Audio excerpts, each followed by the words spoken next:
দীপু হত্যার প্রতিবাদ, বাজারিছড়ায় ইউনূসের কুশপুতুল দাহ ও পৃথক রাষ্ট্রের দাবি।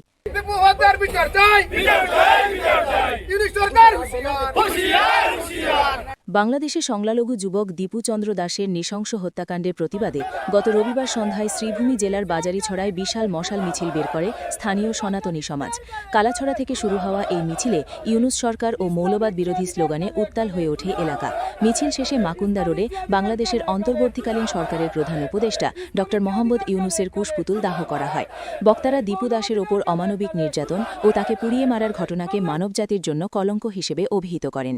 হিন্দু নির্যাতনের বিরুদ্ধে বিশ্ব বিবেকের দৃষ্টি আকর্ষণ করার পাশাপাশি মানবাধিকার সংগঠনগুলোর নীরবতা নিয়ে প্রশ্ন তোলা হয়।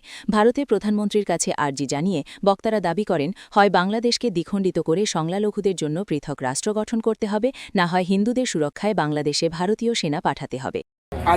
গত বৃহস্পতিবার আমরা দেখতে পেরেছি আমাদের পার্শ্ববর্তী যেটা রাষ্ট্র আছে বাংলাদেশ, সেই রাষ্ট্রে দীপু দাস বলে একজন হিন্দু ছেলে, সংখ্যালঘু হিন্দু, সেই দেশের বাংলাদেশের সংখ্যালঘু হিন্দু ছেলে, তাকে প্রথম মারা হয়েছে, আত্মহত্যা করে দেওয়া হয়েছে।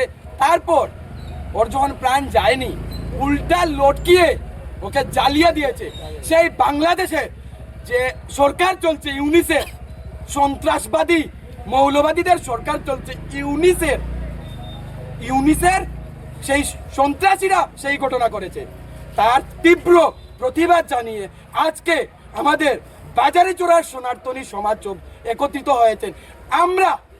আমরা বিশ্বের কাছে একটা জবাব চাই, বিশ্ব মানবাধিকার কোথায়? বাংলাদেশের হিন্দুদের জন্য নেই নাকি? হিউম্যান রাইটস কোথায়?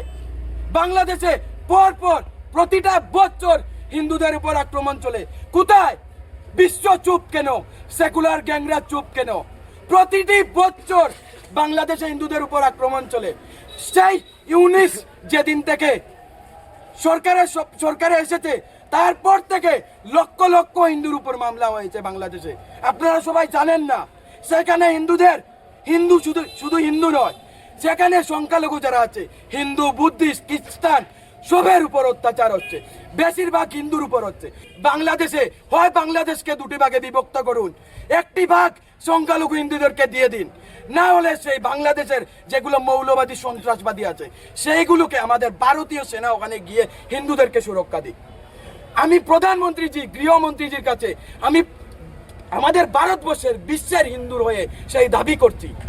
আর আমি নরেন্দ্র মোদীজির কাছে দাবি জানাচ্ছি ভারতবর্ষের প্রত্যেকটি মাদ্রাসা বন্ধ করার জন্য।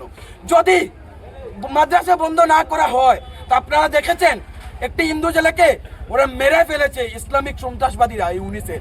আর এখানে কি বলেছে, ওরা প্ল্যানিং ভারতবর্ষের নর্থ ইস্টের জায়গাগুলো দখল করবে, তারপর ওদের